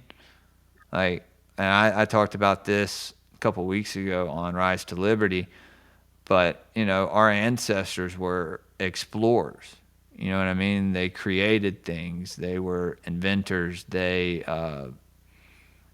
hero's journey, all that. And it's just like we've kind of lost that. And that's what I love about you, Stacks, with the Farmstead thing, dude. And I know we can't do it tonight, but I have a ton of questions for you because I want to start doing all my own shit. Like I want to buy a cow and like I know how to change my own oil and you know, do all that. So that's about it. But I Give you the starter kit. You start with chickens, dude. Chickens. start Always start start with chickens. Okay, I was just always thinking of milk. always Um, always. I mean cows they're expensive right. and they're a handful. They require a lot of time. And chickens not so much. And I get the idea with milk, trust me. We have goats and we plan on doing that with them. But even with my full schedule, I'm sure you can relate. It's like to get there and actually do that every day because they have to get pregnant, they have to have the baby, then they're in milk. And the only way they stay in milk is if you continually milk them. So like if you let enough time go by, they're out of milk. That means you'd have to start all over again. So Okay. it's not quite as simple as just There's a cow, let's go milk it, right? So it's like it's a whole thing. But chickens are really good, even with the milk factor. And I don't want to. I just want to say this: the chickens are much easier. The eggs can be plentiful, and they're actually fun. Believe it or not, chickens have like Really? their own personalities. Like Yeah. we we have like 50 of them, and they make their own flocks. They're I hung easier out to with some take care of. turkeys, dude. Some I have turkeys. two They're pretty turkeys. cool, man. They're Yeah, pretty cool guys. They'll like you'll walk somewhere and they'll just like run behind you, kind of follow you. I love it. And growing up, I was scared of birds, but we went to Holly Springs to stay at our friend's farm out there, and she has these turkeys, and the whole time, and they were swallows that had nests everywhere, and I've always been freaked out by those things. But I just kind of just bit the bullet and just sat there while all these swallows flew around me and these turkeys were like sitting on my lap. I was just like, okay. And I overcame my fear of birds, you it's know? super cool. And you're right. We should probably wrap it up soon. But this is an interest point for me, so I'm just gonna add it. I could But talk to you for forever, dude. And but I we'll got just one we'll question Y'all for have great conversation we're skills, by we're the way. This definitely is just have to good. do it What again you're for doing sure. is good. Just so you know, you're good at this, and I think you could do a lot with this. You You already mean have like more the followers podcast? on YouTube with me than me. Yes, yeah. I know it's weird. I don't understand. I don't. They just kind of come. I don't really. I try to keep up with content, and the weirdest part is getting monetized. And this is the worst You're part a of YouTube. stand-up guy, dude. You're a likable guy, so I don't blame them for coming for you. I appreciate that, but I mean, this is a work in progress type thing, dude. I just try to do as best as I can. Let me. You talked about turkeys. I have to. Every time somebody brings up turkeys, I have to mention this. I had three turkeys at one point, and they were early on. We had them for less than a year. And you're right. Like they'll befriend you. Like they'll follow you around. They'll sit with you. We have these little birds. They're called game birds. They're only about this big, even when they're full grown. They'll pop up on your shoulder I hung out and with a hang couple out of them, with you, I dude. It's think. cool as Yeah, hell. But the turkey, one of them got snatched by a coyote, which I wasn't even sure coyotes were around here because we we have kind coyotes of, out here. well, I mean, like, they're there, but there's not really ever evidence because there's not enough of them. Man, But I got them on the game cam, coyote coming past the thing. Anyway, we go up there later that day. I'm gonna try and make this short because it's actually kind of funny. That's why I'm bringing it up. Uh, the coyote snatched a turkey, and you could see the trail of feathers going down the hill. Right. This is a 6 foot tall fence. There's no other way to get in but the gate. That means this coyote jumped the 6 foot fence, grabbed the 40-pound turkey, jumped back over the fence, and drug it down the hill, which I was fascinated by. I was he's like, I don't even know how. that's fun. That's wild. Was But it a big anyway, coyote? it had to be. I mean, it Yeah, had to. I mean, a 40-pound, like to drag it, and yeah, and I'm telling you, judging from the feathers that you've seen everywhere, you'd think this thing was bald, right? yeah. So anyway, my wife, I go up there with the kids, and I'm looking around, and I want to go investigate. I want to go down the hill and go see, but I got my kids with me, and I'm waiting for my wife to show up so she can sit with them while I go look. The funny part is while I'm waiting for my wife to come, the police. Now my road up to the property, it's not right here, but it's about 5 minutes down the road. Um, the road up to my property, you can't really drive up it with like a regular car if you don't know what you're doing. It'll bottom out. It's really rough. I keep it that way to keep people away. But he comes up in this big pickup truck, and he's kind of laughing at me, and I know them a little bit, and he just goes, "Jace, you lose a turkey." And I'm like, yeah, how the fuck do you know that? And he's like, well, it's an interesting story. So the turkey got away from the coyote down on the highway road. It's like it's not a full highway. It's just they call it a highway. Uh, and it was running around down there all morning, panicked because it got drug off in its sleep. And they had a rookie police officer chase this turkey down. I have pictures of this, by the way. It's on my YouTube. They chased this turkey down. They're laughing. He's still laughing from watching this guy do this when he comes up to tell me. But he's chasing him all around the road. They block the road. This rookie cop's chasing the turkey all around the road. The turkey's panicked. You have to imagine the scenario, right? I'm thinking of the turkey just running, just like look, Yeah, full like panic. Like I don't know. I just almost got eaten. making Uh, noises. so they get the guy to grab it, tackle it. They threw it into the back of a cop car and took it to the police station and put it in a holding cell and then put it on Facebook. Did they Whose put it turkey in a is this? holding cell with other criminals? Were they like, here you go, guys? That would have been great, dude. That'd I have been like, don't, or well, like a scared straight. Put all the it's kids in there, small be like, town. "Here's what we do with people in the holding cell, kid." They Yeah, throw a turkey in there, fucking just yeah, bald turkey, blood on it, Oh just like. shit. yeah. It's sort of like a That's what it would cockfight, but sound like. not really. Like it's just an attack turkey. That's Yeah, But funny. they tactor. put it on Facebook, dude. Like they put it on Facebook. Like whose turkey is this? And my wife had to go down and pick it up. She videoed whenever she went in. It was sitting in the corner of the holding cell, like it was actually depressed from being processed through the fucking system. Dude. So But they picked it up. They just gotta imagine it's funny because they pick it up and they stick it into the back of a cop car. They take pictures of it. They put it on Facebook. It's just hilarious. there's a turkey that lives at the end of our main road right here, and I kind of named him Frank. Somebody hit him. He's still alive, but he's wounded. And you'll be pulling out in the morning, sometimes coming in at night. He'll just be sitting there at the front, just coming over to your car, to like greeting you. And he used to have this little friend that would always be with him, like a little quail. And it was just like this turkey with his little friend following him. And like one day, his little friend got hit. Actually, upset my son because it always made us laugh. And one day, his little friend's not there. So, Frank, I I love Such is you. I hope life. you get better, brother. I have a lot of stories like that. I don't wanna keep you too long. It's Well, already almost I what. got two questions for you, Jason, because Shoot, shoot, shoot. Go I ahead. remember you telling me the story the day it happened. You were like walking down the hill on the phone. Um, but I never spoke to you after the fact. When you finally got the turkey back on your property, did he have that kind of like kissing the ground, like, "Oh, I'm home, I'm back in my safe space," or did he just go in the hut and kind of like just not want to be bothered? He was traumatized. Turkey was traumatized. He was It traumatized. was it was, Figured. it was sorta like standoffish, scared. If you have to imagine when the birds sleep, they're out, right? Like, they don't know, and if you went in and snatched them up by the neck, They they have sleep with no their idea eyes what's open? going. No, no, but No. they sleep with Okay. their heads down. Sometimes they tuck them under their feathers. It just depends on if it's cold or not, but they're sort of oblivious, like, when they're sleeping, they don't really know. Yeah, So my if I sick. live in like if I live in the country but I don't have a big property, can I still have like because I'm sure I'm able to have them. I'm able to have chickens. I can have them if I have a big backyard. Oh, yeah. The only thing I'll say is that if you value, like, your grass wherever you put My them, grass is don't. shit, dude. Well, they'll just level it. Like, the good part about this is an upside to chickens also. If you have property and you have problems with, say, like, ticks or bugs or something like that, they will annihilate them. We used to Yeah, have a we have problem with ant ticks when the. problems, Yeah, um, spiders. Um, they take them out, dude, I'm telling you. They will. cool. They're the best for that, and once you what I would say is if you don't wanna fence everything off, start with a small fenced-in area, something like a run.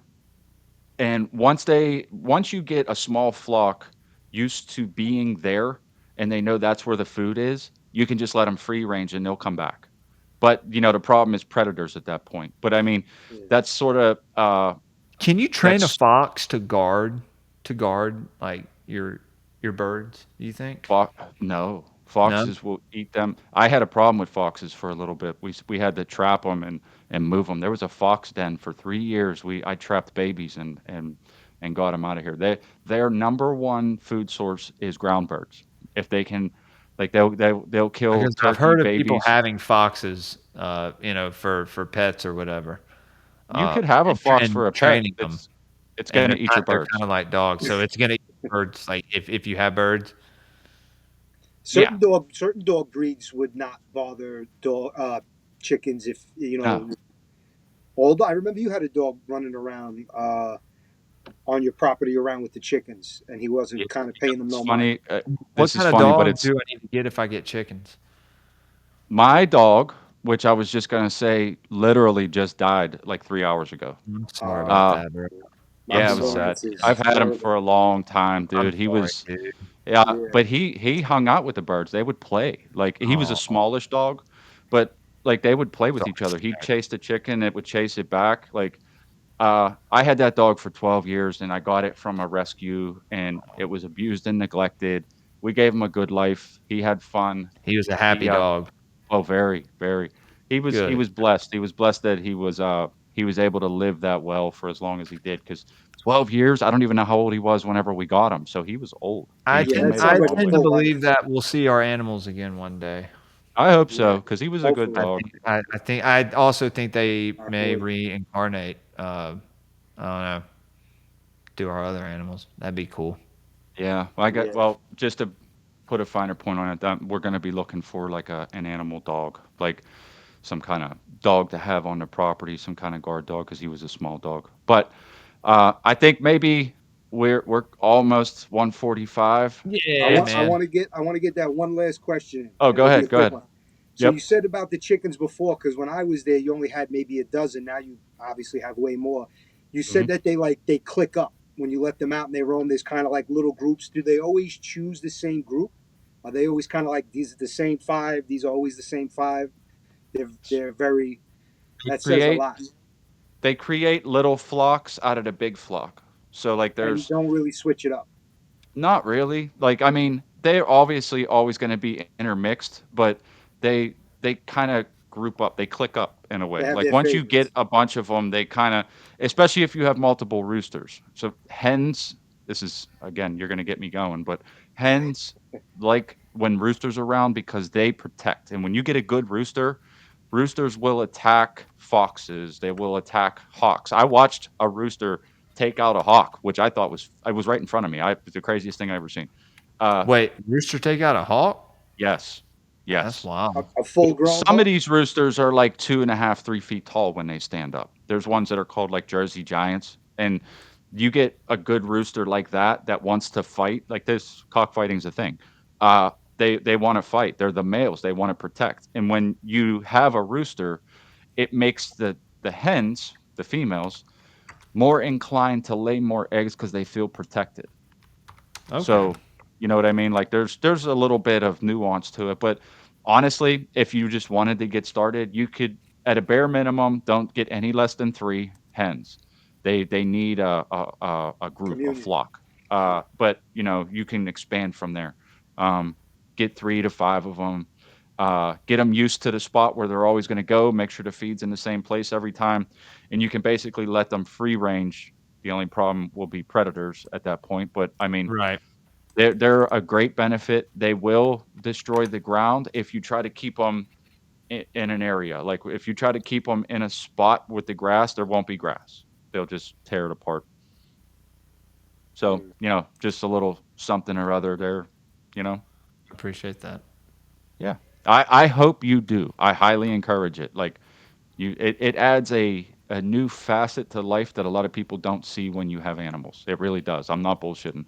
You begin to see how that this the easiest way, and I always say this and people don't necessarily like it, but you can see how you're being controlled when you know how to control animals.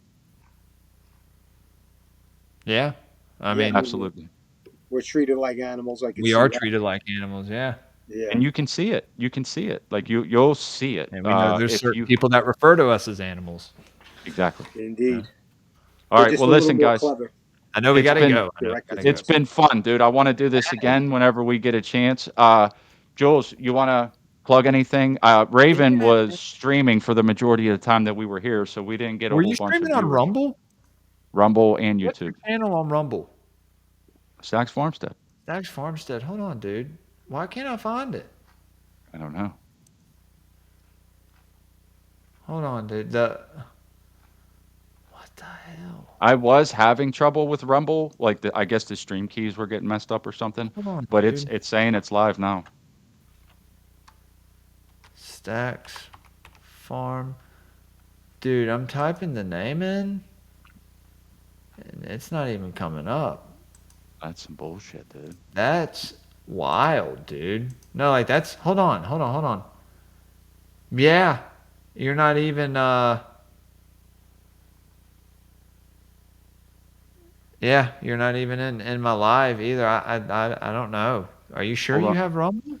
I'm positive. I just looked at it. I'm gonna send you on Twitter. I'm gonna send you the link. Okay. All right.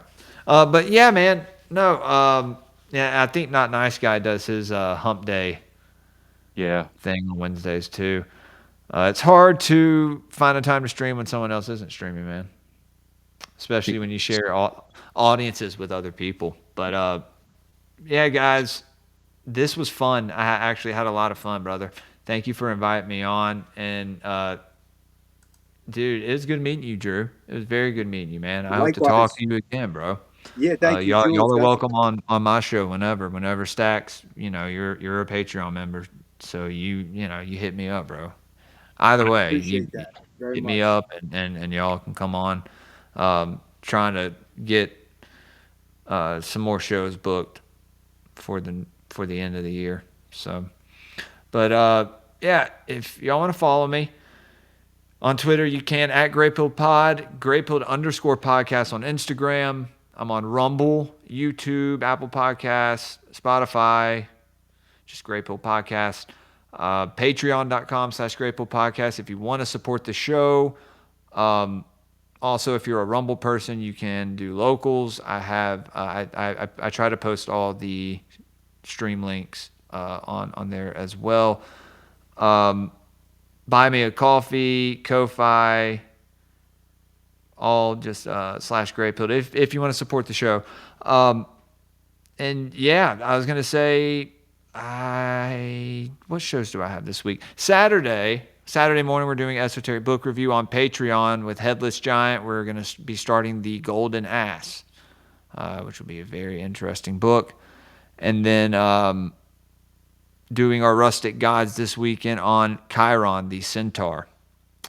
That'll be fun. And then I'm having Stein Fox on from the Greyhorns Pagans podcast on Saturday to talk about the Nordic pantheon and like the Odinic mysteries, maybe a bunch of My cool stuff. favorite pantheons are the Nordics. Well, yeah, well, he's a Nordic pagan, so he's gonna come on and I'm gonna ask him, what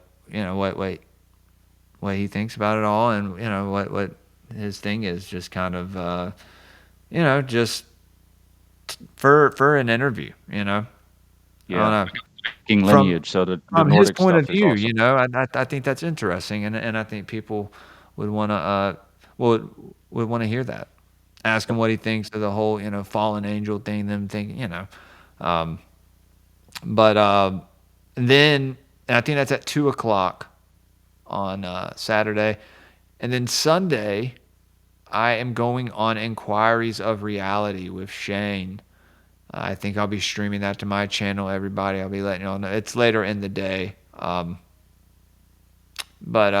got a lot of shows coming this month, going on the Paranoid American podcast, Cult of Conspiracy at the beginning of December. I got Tomcat from the Strange Brew podcast coming on. A bunch of other stuff in the works. I don't want to confirm a few. But yeah, man, this was fun. Trying to think if there's anything else I have this week. No, so like yeah, 4 shows this weekend, guys, and maybe something Friday night. I don't know. We'll see. Oh, I mean, you're giving Sam Tripoli a run for his money right now.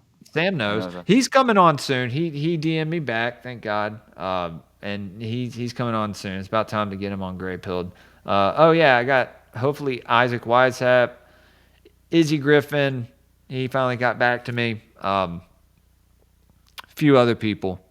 So yeah, a lot I of just thought of I just thought of something. Drew being the barometer. What do you think about everything that real quick because we all got to go. What do you think about what did you think? Did you absorb anything or did it sound like nonsense? Well, no, I mean, again, a lot of it sounded like things that on a low level for me that were kind of already had my antennas tingling to a degree. There was a lot I've never heard and things that cool. I definitely want to go research. And like Yeah, the book dude. you showed me, and I'm going to go back and rewatch this video. And there's definitely a lot of things I want to be able to connect the dots on. I'm happy I'm one of these individuals who's you know at least open to this hidden door of all these things that people like that I'm just beginning to really learn about. So you've piqued my interest to say the least, and I absorbed a good a good deal, and I'm looking forward to learning a lot more and getting back in tune with you and doing another show when I have more knowledge. hopefully at that point, and can I ask more detailed questions about things that you obviously know a lot about. Absolutely, Drew. Subscribe to Gray Pilled. Absolutely. It might Yeah, keep got a lot of bangers dropping soon, guys. So yeah, Absolutely. Stacks, thank you again for having me on, dude. And like I anytime, said, brother. gotta Anytime. get you on. Gotta get you on. So Dude, if there's anything that I can do that actually that you think I might know about, I'd be more than happy to make time. And I really, I can't say this enough. I really appreciate you spending some time with us. I know you could be doing anything else, so we really appreciate it, man. Amen. absolutely. Yep. All right, well, we're gonna call it there. You guys have a good night. Subscribe to Gray Pilled. Have a good night.